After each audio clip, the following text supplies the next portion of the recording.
दीपक देता है रोशनी फैलाने की प्रेरणा, फलदायी वृक्ष देता है देने की प्रेरणा, मधुबन देता है महकते रहने की प्रेरणा, महान व्यक्ति देते हैं जीवन जीने की प्रेरणा। आओ प्रेरणा से दें हम सभी को प्रेरणा।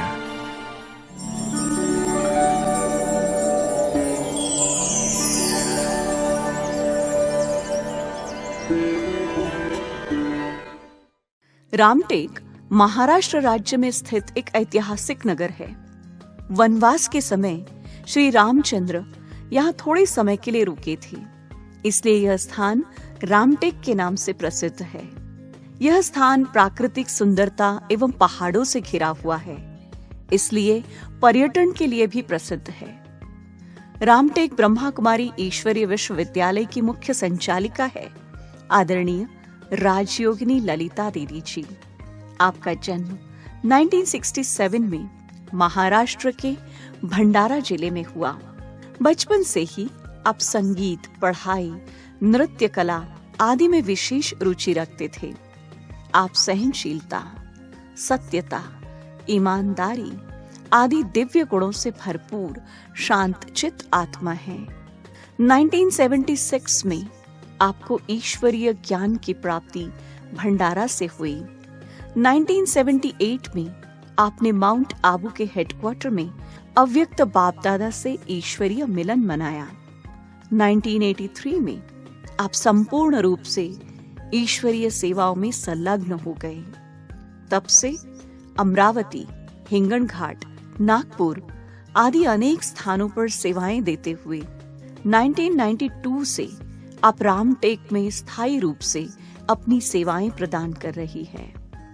जन जन को ईश्वरीय संदेश देते हुए आपने अनेक कार्यक्रमों का आयोजन किया। दीदी जी के नेतृत्व में 700 से अधिक विद्यार्थी ज्ञान योग से पालना लेकर अपने जीवन को तनाव मुक्त दिव्य गुणों से भरपूर कर रहे हैं। जिस परिवार में मेरा जन्म हुआ वह परिवार एक सात्विक और भक्ति में लीन ऐसा परिवार। हमारे पिताजी लौकिक में टीचर थे, बहुत ही अनुशासन प्रिय और काफ़ी स्ट्रिक्ट, और भक्ति में भी जो हमारे पिताजी करते थे वो चीज़ सभी लोग परिवार में करते थे। इस कारण हमारे घर में भक्ति का वातावरण होने के कारण बचपन से हमने भगवान की पूजा करना, आरती करना घर में, ये सब था। परंतु मुझे इन चीज़ों में इंटरेस्ट नहीं था, क्योंकि हमारे पिताजी बहुत ज़्यादा देवी देवताओं में और साधु गुरु महाराज इनमें विश्वास करते थे। तो मैं समझती थी कि ये तो एक इंसान है, जैसे हम हैं ऐसे ये लोग हैं, फिर इनको भगवान क्यों समझा जाता, इनकी पूजा क्यों की जाती, तो भगवान तो कोई अलग होना चाहिए। हम छोटे होने के कारण जब भी कोई हमारे यहाँ गुरु आते थे, एक मकान अलग से बना हुआ था जिस घर में हमेशा ही यज्ञ आदि होते रहते थे, और उन गुरुओं की सेवा में हमको रखते थे। उनको कुछ भी चीज़ें चाहिए तो जब भी उनकी हम सेवा करते थे तो बस सेवा करना है इसीलिए करते थे, बाकी मेरी भावना नहीं थी। मुझे कहते थे तुलसी को पानी डालो, मैं कहती थी क्यों डालना, ऐसे सब झाड़ों को पानी डालते, ऐसे में सब तुलसी को भी डाल देंगे, लेकिन विशेष तुलसी को पानी डालना, इससे क्या होता है। जब आरती करते थे, क्योंकि हमारी ड्यूटी थी घर में बच्चों की, शाम की आरती हम सभी बच्चे लोग ही करते थे, तो गुरु महाराज की फ़ोटो जब सामने होती थी तो मैं अपनी आँख बंद कर लेती थी। उस गुरु महाराज का फ़ोटो भी मैं नहीं देखती थी, क्योंकि मुझे इंसान की पूजा बिल्कुल पसंद नहीं थी। और घर में उपवास व्रत आदि रखते थे तो मैं कहती थी इससे क्या होना है। तो इस प्रकार से बचपन में हमने कोई भक्ति नहीं की और न ही कोई भगवान में श्रद्धा विश्वास रखा। बाकी देवी देवताओं के बारे में मुझे आदर था और बहुत ही सिंपल जीवन थी हमारी, क्योंकि पिताजी टीचर थे, सिद्धांतवादी थे, सात्विक थे, और इस कारण हमारे घर में जब देखो तब कोई ना कोई पूजा भक्ति के प्रोग्राम होते रहते थे। गर्मियों के दिन थे, हमारे पिताजी को छुट्टियां थी, तो मेरे लौकिक चाचा वो ज्ञान में चलते थे। तब उन्होंने मेरे पिताजी को ज्ञान दिया। तो वो जब ज्ञान सुनाते थे तो हम तो छोटे बच्चे होने के कारण हमने ध्यान नहीं दिया और हमको कुछ समझ में भी नहीं आ रहा था। हम तो ऐसे खेल कूद में व्यस्त रहते थे। परंतु जब हमारे पिताजी को ये ज्ञान बहुत अच्छा लगा और वो माउंट आबू गए, शिविर करके आए, और उसके बाद उन्होंने पूरे घर में बाबा के लाइट लगा दिए, बाबा के फ़ोटो लगा दिए, हम सबको सफ़ेद वस्त्र उन्होंने सिलवा दिए और घर में ही क्लास चालू हुई। उस समय हमारे घर में 100 लोग क्लास करने आते थे और काफ़ी अच्छे प्रोग्राम आदि करते थे। उस समय स्वर्ग में एक सीट खाली है, ये नाटिका भी हुई थी।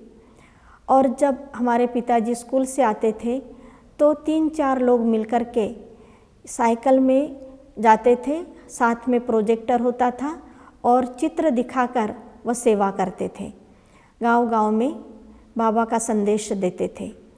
तो जब मुझे ये समझा कि भगवान निराकार है, ज्योतिर्बिंदु है, तब मुझे लगा कि यही भगवान है, यही सत्य है।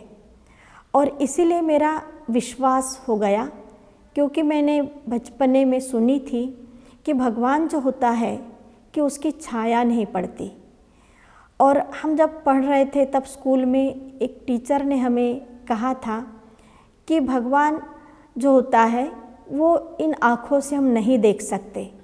तो जब इस निराकार ज्योतिर्बिंदु भगवान के बारे में मुझे समझा कि यही भगवान है, तो बस मुझे खुशी हो गई, बहुत खुशी हुई। और दिल में यही कि ये भगवान है और इस भगवान को नहीं छोड़ना चाहिए। जो चाहिए था वो मुझे मिल गया। 10 साल की उम्र थी, मैं 4थी क्लास में थी। तो मैं स्कूल से बच्चियों को, हमारे सहेलियाँ जो होती थी, उनको हम सुनाते थे कि भगवान धरती पर आया है, इस दुनिया का विनाश होने वाला है, सतयुग आने वाला है। तो वो सहेलियाँ कहती थी ऐसे थोड़ी होता है, ये सब झूठ है। मैं उनको कहती थी नहीं, ये बातें झूठ नहीं है। तो बोले कैसे? तो हमारे घर में जो किताबें रखी है उसमें लिखा है, हमारे घर की किताबें झूठ नहीं है। तो वहाँ जो लिखा है वो भगवान की लिखी हुई किताबें हैं। और मैं उनको घर लाती थी, बाबा के फ़ोटो, बाबा के चित्र उनको दिखाती थी। जब भी हमारे चाचा आते थे तब सब सहेलियों को मैं जमा करके उनको ज्ञान समझाने के लिए कहती थी। तो इस प्रकार से मुझे ज्ञान बड़ा अच्छा लगा और दिमाग में एक ही धुन कि सतयुग में जाना है, देवी देव बनना है और भगवान निराकार मिल गया। तो इतनी खुशी हो गई और तब से ही हमारी धारणाएं और ब्रह्म मुहूर्त का योग, मुरली क्लास, सभी नियम चालू हो गए। और तब से लेकर आज तक न हमारा कभी ब्रह्म मुहूर्त का योग बंद हुआ, न कोई धारणाओं में कभी हमने कमी की। तो अनेक परिस्थितियाँ, बातें आई, तब भी हमारा अविरत यह नियम चलते रहे। इसके बीच में हमारे घर में जब काफ़ी भक्ति आदि चल रही थी और बाबा जब मिले तो हमारे पिताजी ने एक धक से सारी भक्ति छोड़ दी और पूरे ज्ञान में लग गए। सारा परिवार हम बाबा के बनकर क्लास करने लगे और ये विश्वास हो गया कि जब भगवान मिल गया है तो अब पीछे क्यों आना। ये सभी को विश्वास हुआ परिवार में। परंतु जैसे हमको बाबा का परिचय मिला, सब ज्ञान में चलने लगे, तो हमारे घर में बहुत बड़ी एक घटना हुई कि 1 साल में घर के 4 मेंबर ने शरीर छोड़ा। सबसे पहले हमारे जीजा, बहन के पति, फिर 2 महीने के बाद मेरे लौकिक भाई जो मेरे से बड़े थे, उसके बाद मेरी दादी और मेरे पिताजी, एक ही साल में 4 लोगों ने एक के पीछे एक जब शरीर छोड़ा तो हमारे सारे रिश्तेदार और सारे गांव के लोग कहने लगे कि इन्होंने भक्ति छोड़ी इसीलिए इनके घर में ऐसा हुआ। तो हमारे गांव में अभी भी इस ज्ञान से लोग डरते हैं। अभी भी हमारे गांव में कोई शिव बाबा का ज्ञान नहीं सुनते, कहते ठीक हुआ तो ठीक, नहीं तो बड़ा उल्टा हो जाता है। परंतु हमारे पिताजी भी चले गए, मेरे से बड़े भाई वो भी चले गए, फिर हम घर में सिर्फ हम 2 बहनें, माँ और एक भाई। परंतु हमारा विश्वास बाबा पर इतना था कि हमने कभी बाबा के बारे में संशय तो पैदा हुआ ही नहीं। उल्टा बाबा हमें बहुत मदद करते रहे। और तब तक हमारे चाचा मधुबन में समर्पित हो गए थे, तो मधुबन से पत्र भेजते थे जो 4-5 पेज के लिखे हुए होते थे, जिसमें सिर्फ बाबा का ज्ञान भरा होता था। और वो जब पत्र आते थे तब हमको ऐसे लगता था कि जैसे भगवान की बहुत बड़ी हिम्मत और मदद हमको मिल रही है। और पूरा परिवार ने विरोध किया, सारे रिश्तेदारों ने हमको विरोध किया, परंतु हमारी लौकिक माताजी, इनका विश्वास इतना था कि हम सबको लेकर बाबा के कमरे में बैठ जाती थी और बोले बस अब बाबा को जो करना है सो करेंगे।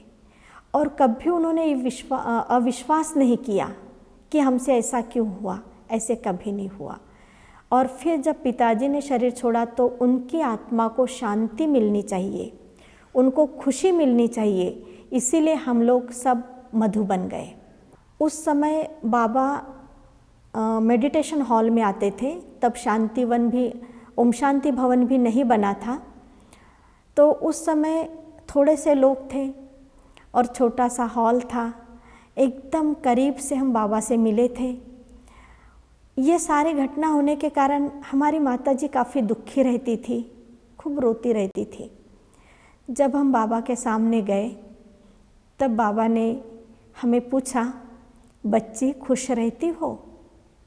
क्योंकि खुश तो नहीं रहते थे, क्योंकि इतने परिवार के लोगों ने जब शरीर छोड़ा है तो खुशी कहाँ से रहेगी, सब दुखी थे। परंतु बाबा ने जब पूछा, बच्ची खुश रहती हो, तो मम्मी ने मुंडी हिलाकर हाँ बोला। और बाबा ने कहा, बच्ची खुशी खजाना है तुम्हारा, इसको संभाल के रखना, सदा खुश रहना। और खूब दृष्टि दी। और तब से लेकर के मेरी माँ आखिरी दिन तक मुझे नहीं लगता कभी रोई होगी या किसी बात के लिए वो दुखी हुई होगी। हम दोनों को, माँ बेटियों को, इतना बाबा ने खुशी से भरपूर कर दिया कि जैसे कि अंदर से खुशी का झरना झरझर बह रहा हो। कितनी भी बातें आती है, परिस्थितियाँ आती है, कुछ भी होता है, लेकिन जैसे कुछ है ही नहीं। तो ऐसे बाबा के उस वरदान ने काम किया। और उस समय जब बाबा सबसे मिल रहे थे, सारी रात बाबा सबको वरदान दे रहे थे, तो मैंने पूरी रात वो सारे वरदान लिखी थी। ज़िंदगी में मैं पहली बार सारी रात जागी थी और सारी रात मैं वो डायरी में बाबा के वरदान लिख रही थी। ये हमारा पहली बार का अनुभव बहुत ही सुंदर रहा। मैं 1983 में 10वीं की परीक्षा देकर मधुबन गई थी।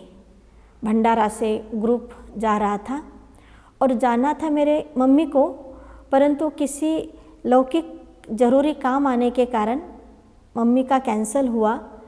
तो भाई जी बोले कि ठीक है, ललिता को भेज दो। तो मुझे समय पर तैयार किया गया और मैं बड़ी दीदी के साथ, हमारी लौकिक बहन, उनके साथ मैं मधुबन गई। तो मधुबन जाने के बाद तब हर 3 दिन के बाद बाबा आते थे और बाबा मिलन होता था। तो हम बाबा से मिल चुके थे। एक दिन प्रकाश मणि दादी जी शांति स्तंभ पर सभी कुमारियों से मिल रहे थे। तो पूरे भारत से ढेर कुमारियाँ उस समय आई थी। तो दादी जी ने अपने हाथों से चांदी की अंगूठी सभी कुमारियों को पहनाई और सबको पूछा कि अगर हम ट्रेनिंग रखें तो आप लोग रुकेंगे?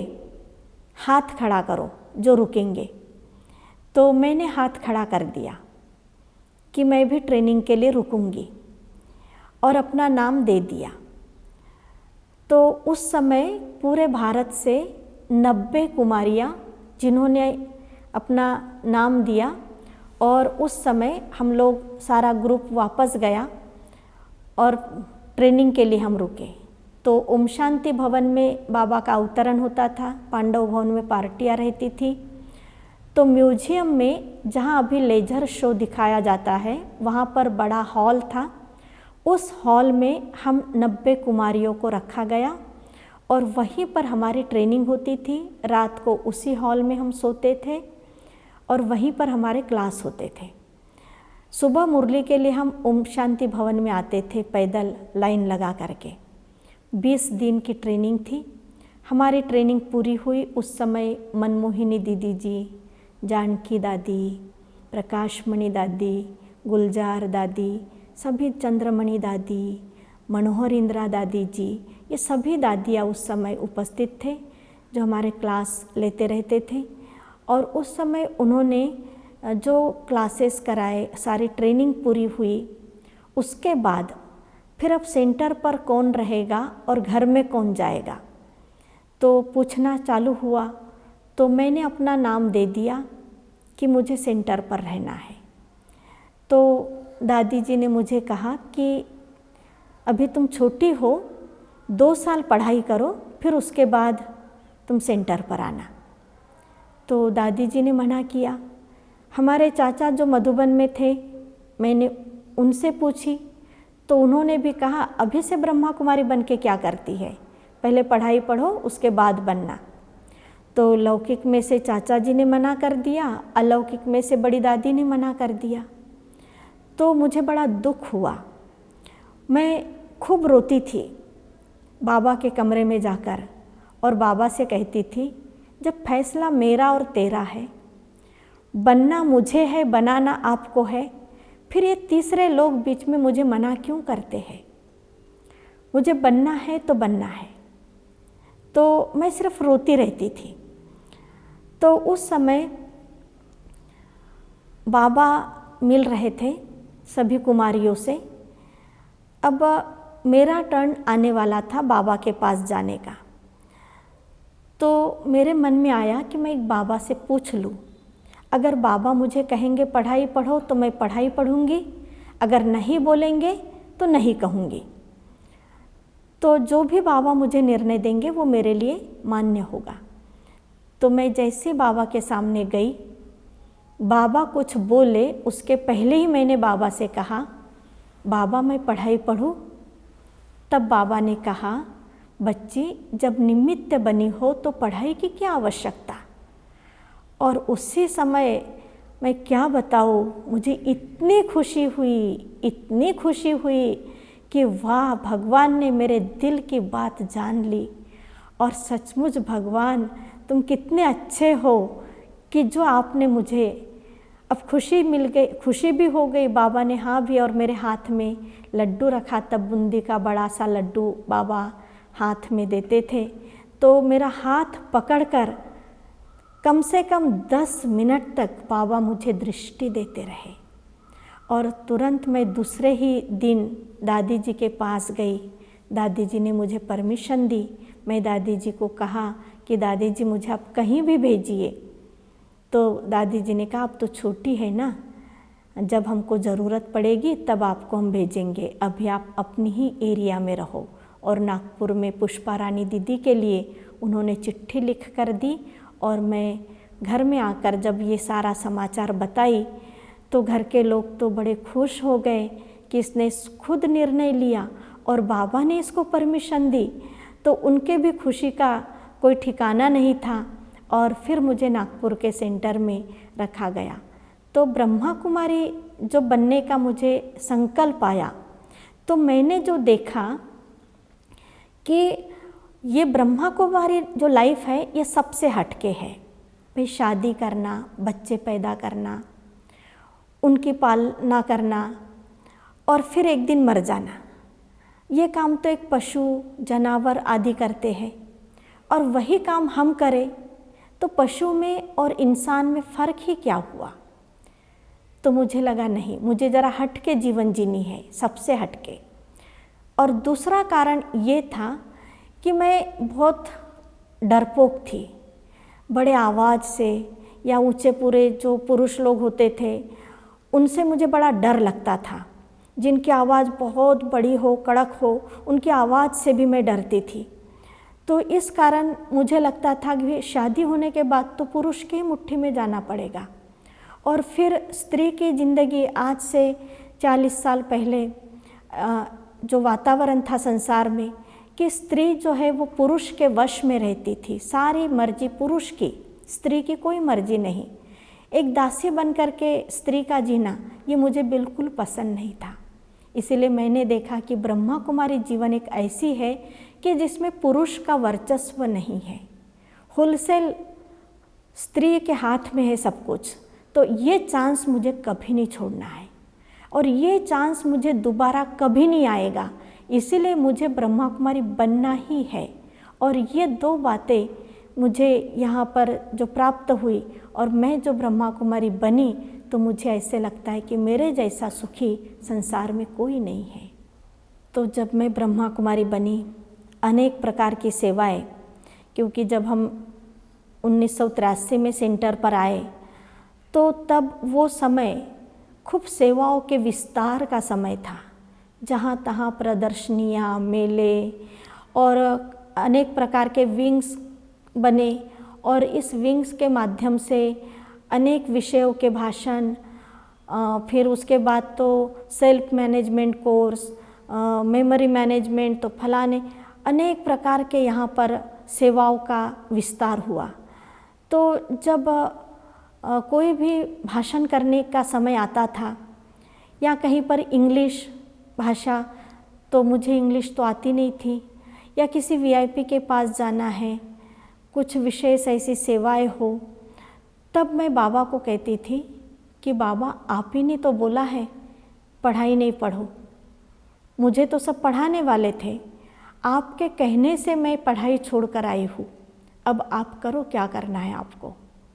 तो मैंने देखा कि कहीं भी मुझे दिक्कत नहीं आई, चाहे कोई भी विषय पर भाषण समय पर भी हमको दे दिया जाए, समय पर हमें स्टेज पर खड़ा कर दिया जाए या कुछ भी, तो मैंने देखा कि बस मैं खड़ी हो जाती हूँ और बाबा को याद दिलाती हूँ कि आपने बोला था ना पढ़ाई की क्या आवश्यकता, पर यहाँ तो पढ़ाई की आवश्यकता दिखाई दे रही है, अब क्या करना।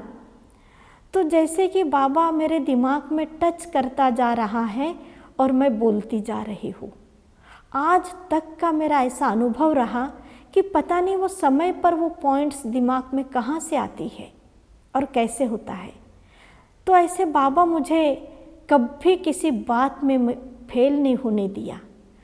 और स्थूल सेवाओं में भी मेरी एक ऐसी विशेषता समझो या बाबा की मदद समझो कि जब भी सेवा होती है, कोई भी दर्द हो, तकलीफ़ हो, बीमारी हो, सेवाओं के समय जरा भी महसूस नहीं होता। और जब सारी सेवाएं निपट जाती है तब वो तकलीफ़ चालू हो जाती है। मैं बाबा को कहती हूँ, वाह बाबा आप बड़े होशियार हैं कि आपका काम पूरा हो गया, अब तुम अपना हिसाब चुकता करते रहो। तो इस प्रकार से बाबा ने मुझे हर बात में मदद किया है। ऐसा कोई क्षेत्र नहीं है, चाहे तन का हो, मन का हो, संबंधों का हो या सेवाओं में, सभी प्रकार से मुझे बाबा की मदद बारंबार मिलती रही है। हम नागपुर में पुष्पा रानी दीदी के साथ, और पुष्पा रानी दीदी तो थे ही दया की मूर्ति, स्नेह की गंगा थी। जब भी, एक तो मैं छोटी उम्र में ब्रह्मा कुमारी बनी, मेरा कद भी कोई इतना ऊंचा पूरा नहीं था, तो मुझे सब छोटी छोटी कहते थे और छोटी समझने के कारण मुझे सब प्रेम करते थे। और मेरे जीवन में मैंने एक धारणा रखी, हाँ जी, कोई भी सेवाएं जब मुझे बताते हैं तो बस हाँ जी। और इस हाँ जी के कारण मुझे बड़ों का बहुत प्यार मिला, स्नेह मिला। और मेरी ये भावना रही कि निराकार भगवान हैं, उनको हमने इन आँखों से नहीं देखा। ब्रह्मा बाबा भी अव्यक्त हो चुके हैं, उनको भी साकार में हमने नहीं देखा, लेकिन साकार में दादियाँ और दीदियाँ हैं कि जिन्होंने बाबा के कार्य को इतना आगे बढ़ाया है और बाबा के कदम पर कदम रख कर के वो बाप समान बनी है। तो मैं हमेशा बड़ों में भगवान का ही स्वरूप समझती हूँ कि उनके द्वारा ही भगवान मुझे कहेगा, जो भी डायरेक्शन मिलेंगे भगवान मुझे उन्हीं के माध्यम से देंगे। इसीलिए मुझे बड़े जो भी कहते हैं तो मैं उसे प्रेम से स्वीकार करती हूँ और उसमें एक भी मैं अपना संकल्प नहीं चलाती हूँ। हमारे मनोहर इंदिरा दादी जी जो महाराष्ट्र जोन के इंचार्ज थे और कई बार उनका नागपुर में आना होता था, तो कोई भी जब हमारा मन भारी होता था या कोई भी बात में जब उलझन होती थी तो मनोहर दादी जी के पास सीधे चले जाते थे। और जैसे एक अपनी माँ होती है या कोई लौकिक में दादी होती है, इस तरह मनोहर इंदिरा दादी जी से बिल्कुल हल्के में। और दादी जी ने भी कभी कोई समय का कि भाई अभी ये सोने का समय है कि बाद में आना, ऐसे कभी नहीं। और पुष्पा रानी दीदी जी ने भी, क्योंकि हम छोटेपन में आए ना, तो हमारे से काफ़ी भूले होती थी स्थूल सेवाएं करते समय, तो भूले होना तो स्वाभाविक ही है। लेकिन मुझे नहीं लगता कि कोई दीदी ने मुझे डांटा हो या मुझे गुस्सा किया हो या मेरी किसी ने ईर्ष्या की हो, ऐसे कभी नहीं हुआ। मुझे हमेशा बड़ों का स्नेह मिलता रहा, उनका प्यार मिलता रहा और उनके स्नेह प्यार के कारण ही हमारी उन्नति होती रही। और सदा ही जैसे जानकी दादी, मैं जानकी दादी को जब से देख रही हूँ और शुरू में दादी जानकी जी की तबीयत काफ़ी ख़राब रहती थी और उस खराब तबीयत में भी उनका विदेश का दौरा, क्लास कराना, मुख से आवाज़ भी नहीं आती थी, बहुत धीमी आवाज़ में, तब भी दादी घंटों से क्लास कराते थे। तो मैंने अपने जीवन में ये पक्का किया कि मुझे दादी के समान अथक बनना है और अथकपना का गुण मैंने दादी जी से ले लिया। और मैं देख रही हूँ कि जब भी मैं थकती हूँ मैं दादी जानकी जी को सामने रखती हूँ कि दादी तो कभी थकी नहीं, हम कैसे थक सकते हैं। और प्रकाश मणि दादी जी इतना कारोबार संभालने के बाद भी इतना लाइट रहते, कोई उनके दिमाग पर टेंशन नहीं, बोझ नहीं, बिल्कुल हल्के। तो मैंने अपने लिए बड़ी दादी जी से उस कारोबार करते हुए, जवाबदारियां संभालते हुए हल्का रहने का वरदान मैंने प्राप्त कर लिया और वैसा बनने की मेरी कोशिश रहती है। और जैसे हमारे गुलजार दादी जी, निरसंकल्प, निश्चिंत, कोई संकल्प नहीं, तो मैं उनके समान निरसंकल्प रहने की प्रैक्टिस करती रहती हूँ, कोशिश करती रहती हूँ। बाबा ने इस आत्मा से खूब सेवाएं कराई और मैं अपने आप को बड़ा धन्य समझती हूँ कि जब हम सेवा में आए, सेंटर पर आए, तो इतना सेवाओं का वो समय था कि दिन रात जैसे सेवा ही सेवा। तो जैसे उस समय मेले होते थे तो जगह जगह हम मेला समझाने के लिए जाते थे और मेले में हमें विशेष सांस्कृतिक प्रोग्राम की जवाबदारी दी जाती थी।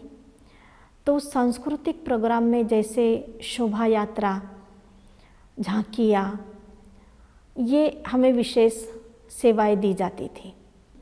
और जब हमको रामटेक में भेजा गया तो यहाँ पर भी जो कार्तिक पूर्णिमा में शोभा यात्राएं निकलती हैं जिसमें प्राइज होता है, तो हम हर साल सुंदर सुंदर शोभा यात्राएं निकालते हैं और उन शोभा यात्रा में बड़े कलाकारों को प्राइज देने के लिए बुलाया जाता है, तो उनके द्वारा प्राइज आदि दिया जाता है।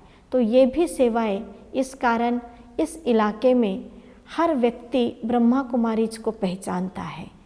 तो इस प्रकार से सेवा के क्षेत्र में ऐसी कोई भी सेवा नहीं, चाहे तन की सेवा हो, मन की सेवा हो, वाचा सेवा हो या कर्मणा सेवा हो, हम अविरत सेवा कर रहे हैं और करते रहेंगे। जब से हम बाबा के बच्चे बने तब से हमारे मन में यही है कि भगवान जैसा सत्यम शिवम सुंदरम है, तो मुझे भी उसके जैसा बनना है।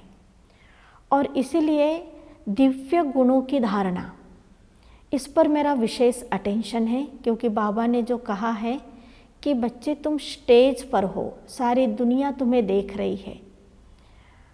और विश्वरतन दादा ने एक बार बताया था कि मैं हमेशा कहता हूँ कि बाबा मुझे देख रहा है, बाबा मुझे देख रहा है।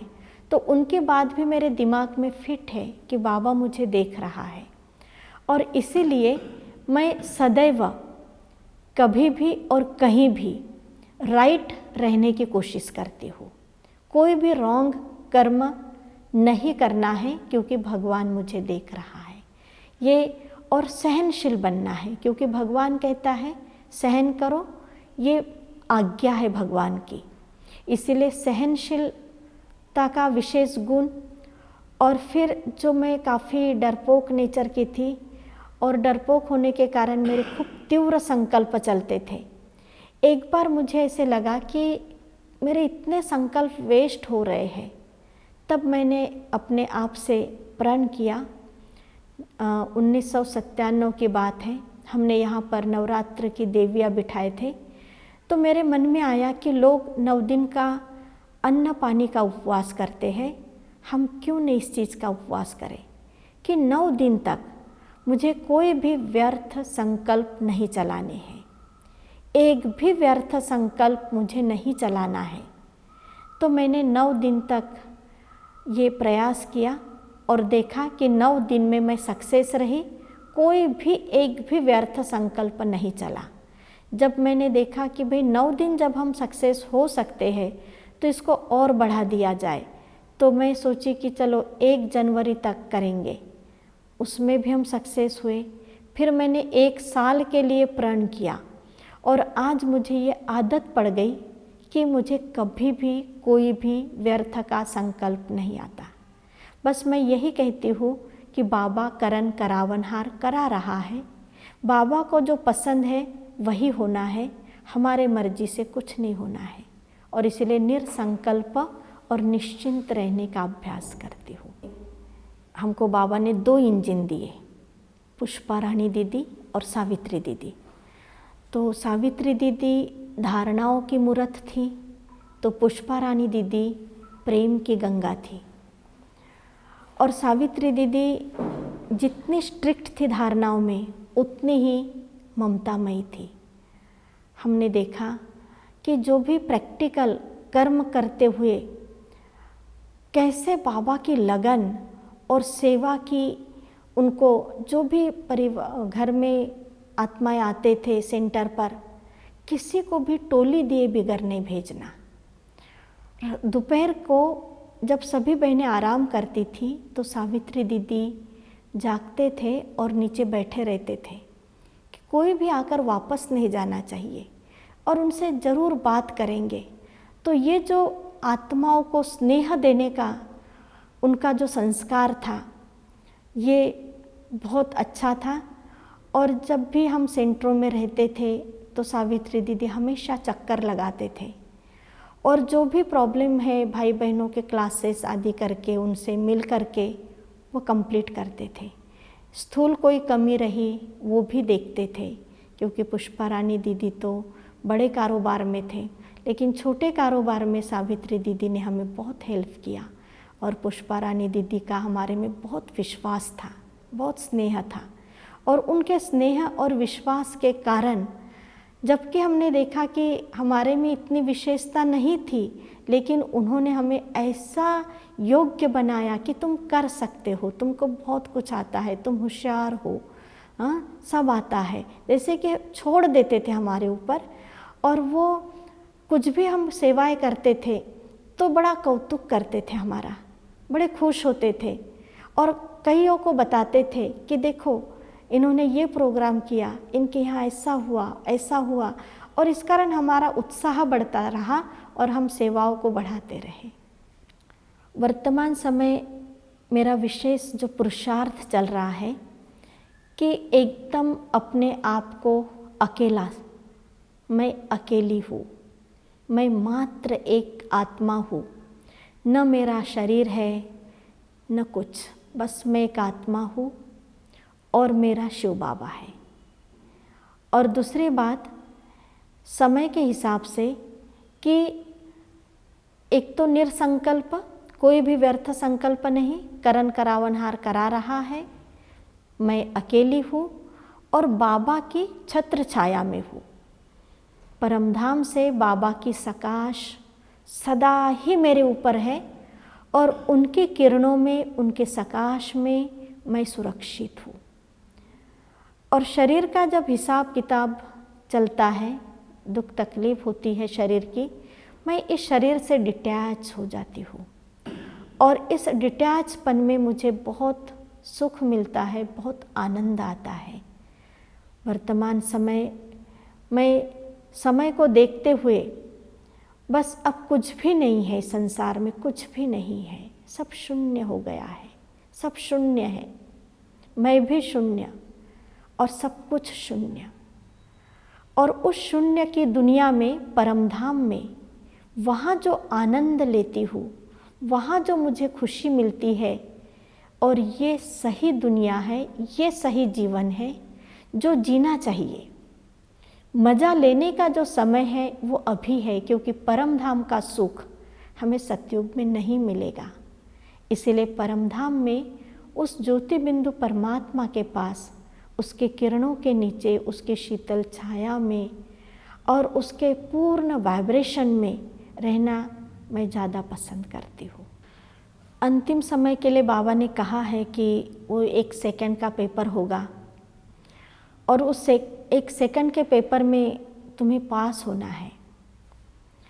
तो वो 1 सेकंड का जो पेपर और उसमें पास, तो कोई भी बात में मुझे सेकंड में फिनिश करना है। कोई भी बात होती है तो इसको ज़्यादा खींचना नहीं, बस सेकंड में फिनिश करना। मैं इसका विशेष अभ्यास कर रही हूँ। और दूसरा मेरा अभ्यास चल रहा है कि जब हम इस संसार से जाएंगे उस नई दुनिया में बाबा के पास, तो मुझे भरपूर होकर जाना है। तो सभी गुण, शक्तियाँ और जो भी मेरे अंदर की कमी कमजोरियाँ जो रही है वो कंप्लीट मेरे निकल कर मैं उस संपन्न और भरपूर स्थिति को प्राप्त करूं। और उसके लिए सदा बाबा के कांटेक्ट में रहना है मुझे, और कंटिन्यू बाबा के कनेक्शन में जब रहूंगी तभी मैं भरपूर हो पाऊंगी। तो एक तो मुझे भरपूर होना है और भरपूर होकर के जाना है, और दूसरा 1 सेकंड में कोई भी बात को मुझे फिनिश करना है, क्योंकि वो जो अंत का 1 सेकंड होगा उस समय मुझे कुछ भी याद नहीं आना चाहिए, या कोई मेरी जवाबदारी, कर्तव्य या मेरा कुछ भी प्रिय वो मुझे याद ना आवे। इसलिए वो स्टॉप का अभ्यास मैं कर रही हूँ। वर्तमान समय के हिसाब से फास्ट गति से बदल रहा है, और इस बदलते समय में हम देख रहे हैं कि ब्राह्मण परिवार में जो हमारा एक संगठन होना चाहिए और आपस में स्नेह, क्योंकि ये ईश्वरीय परिवार पूरे कल्प में एक ही बार मिलता है। ऐसा सुंदर परिवार पूरे कल्प में कभी नहीं मिलेगा।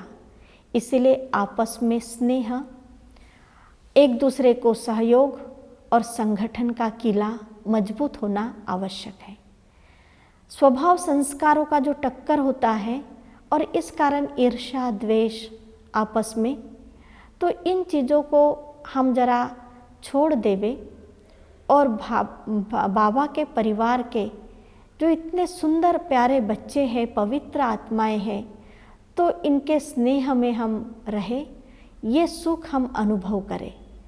और अभी समय है खुद को देखने की, दूसरों को देखना नहीं है, न किसी को बनाना है, खुद को बनना है, अपने आप को बनाने का ये समय है। क्योंकि ये समय बहुत कम है, हम दूसरों को बनाने के पीछे हम स्वयं को छोड़ देंगे।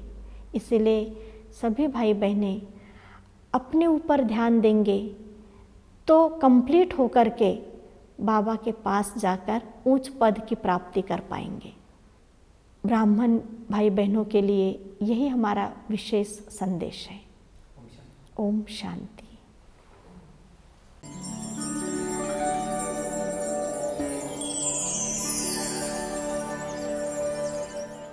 दीदी जी के अंगसंग में रहे हैं, हमने उनमें अनेक विशेषताएं देखी है, जैसे मातृत्व की पालना और वेस्ट को बेस्ट बनाने की कला, वाक चातुर्यता, मिलनसारिता और सभी को मिलाकर संगठन में सेवाएं कैसे करना, ये विशेषताएं हमने उनमें देखी है। इसी के साथ साथ कर्मठ, दृढ़ निश्चयी और हार्ड वर्क, ये गुण हमने उनमें देखे हैं। और जो भी जैसी भी आत्माएं हैं, उन आत्माओं की विशेषताओं को सेवा में लगाना, ये हमने उनमें देखा है। इसी के साथ साथ मितव्ययता और कम समय में अधिक सेवाएं कैसे करना, ये विशेषताएं हमने उनमें देखी है। हमारी ललिता दीदी जो हैं वो यहाँ की मुख्य प्रशासिका हैं। इन्होंने अनेक सेंटर्स और अनेक गीता पाठशालाएँ खोली, जिनके द्वारा कई ब्रह्म कुमार ब्रह्म कुमारियाँ निकली हुई हैं। हमारी ऐसी करुणामयी ममतामयी ललिता दीदी जी को मैं सत सत नमन करती हूँ। इसी क्रम में जब भी हम अपने उलझनों से भरे हुए घर से आते हैं तो हमारी दीदी हमारा पूरा सहयोग देख के हमको हंसते हुए घर भेजती हैं, हमारी सारी उलझनें दूर करती हैं। दीदी बहुत सरल स्वभाव के है, एकांत प्रिय है, शांत प्रिय है और दीदी जी हार्ड वर्कर भी है। उन्होंने अगर मन में ठान लिया तो कोई भी सेवा, भले ही उनकी शारीरिक व्याधि भी क्यों न आए, लेकिन वह सेवा करके ही रहते हैं। और छोटी बहनों से प्यार से रहते हैं, स्नेह देते हैं, तो कभी बहनों को अपने माँ बाप की भी याद नहीं आती। ललिता दीदी जी को जहाँ तक मैं जानता हूँ तो रक्षाबंधन का कार्यक्रम हो, हल्दी कुमकुम के कार्यक्रम हो, कोई भी राष्ट्रीय कार्यक्रम हो, चाहे आज़ादी का महोत्सव हो या प्रजासत्ताक महोत्सव हो या महिला मेड़ावे हो, जो सामाजिक स्तर पर सामाजिक वैल्यू बढ़ाने वाले कार्यक्रम है, ऐसे कार्यक्रम पर ललिता दीदी अक्सर जाया करती है और लोगों को जो सामाजिक मूल्य, सोशल वैल्यूज़, नैतिक मूल्य, इन चीज़ों पर मार्गदर्शन करती है।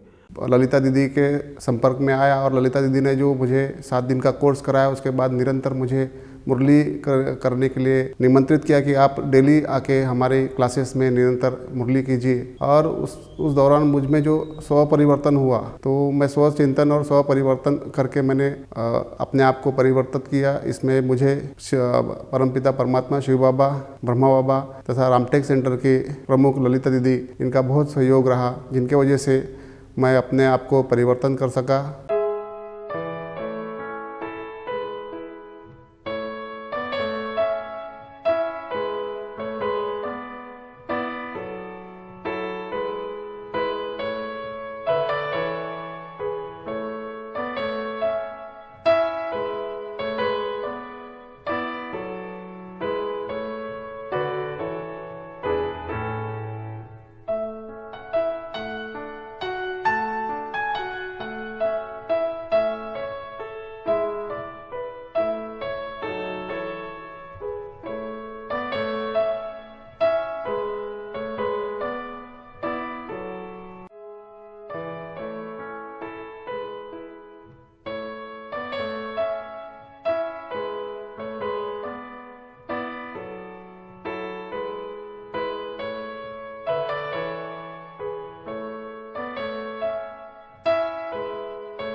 दीदी ने मुझे बहुत अच्छे से बताया कि सही में यह जीवन क्या है, जीवन जीने की कला क्या है, यह मुझे दीदी ने सिखाया। बहुत ही कठिन समय में उन्होंने मुझे बहुत अच्छे से माना राह दिखाई कि भगवान को कैसे माना प्राप्त करना है और उनसे कैसे बात करना है। दीदी जी से मैंने एक गुण हमेशा मैं अपनाने की कोशिश करती हूँ, एक्यूरेट और परफेक्शन। और दीदी जी में हमेशा मैंने एक सरलता और सरल स्वभाव है। दीदी जी का बहुत शांत है, सभी को बहुत प्रेम करते हैं। दीदी जी कहते हैं कि हमेशा संगठन में रहना चाहिए। संगठन की शक्ति जो है ये किसी भी कार्य को करने में सफलता लाती है। और दीदी जी के चेहरे को हमेशा मैंने खुशनुमा देखा है। दीदी जी के चेहरे पे कभी उदासी नहीं देखी। शारीरिक पीड़ाएं होते हुए भी दीदी जी हमेशा अपने कार्य में तत्पर रहते हैं। दीदी हमारी अलौकिक माँ हैं। उनके सानिध्य में रहने से हमको प्रेरणा आती है, हमें शक्ति मिलती है और उनके साथ से हमको काफ़ी फ़ायदा हुआ है, क्योंकि परिवार में जो खुशी और जो चाहिए हम ज्ञान योग के माध्यम से, दीदी के माध्यम से ही हमें प्राप्त हुआ है। दीदी के बारे में 2 शब्द कहना तो बहुत कम होगा, क्योंकि दीदी हमारी राजयोगिनी, तपस्वी योगी आत्मा है। उन्होंने इकोनॉमी के साथ साथ इकोनॉमी का अवतार भी है, कर्मठ है, हर कार्य को करके ही बताते हैं। मैं स्टूडेंट हूँ दीदी की, और बीच में ऐसा दौर आ गया था लाइफ में, तो दीदी ने मुझे बहुत संभाला। जब मैं गांव की सरपंच रह चुकी, बहुत डिप्रेशन में गई थी मैं, तो दीदी ने मुझे हिम्मत दी कि दीदी में मैंने जो बात देखी है, एक टीचर एज अ टीचर कैसे होनी चाहिए, तो दीदी से हमें प्रेरणा मिलती है। एक माँ पालना कैसे करना, जैसे ब्रह्मा बाबा ने किया, वे उस तरह की एक पालना का अनुभव होता है। दीदी हमेशा अथक होते हुए सेवाएं करती हैं। दीदी बहुत दयालु, सहनशील है, बहुत हार्ड वर्कर है। उनको वो सभी को माना यज्ञ स्नेही बनाती है, सभी को माँ के जैसा प्यार दुलार देके बाबा का बनाती है। वो हमेशा हमको नवीनता सिखाती है सेवाओं में। वो इतना हमको प्यार दुलार देती है कि हमको कभी घर की याद भी नहीं आती है।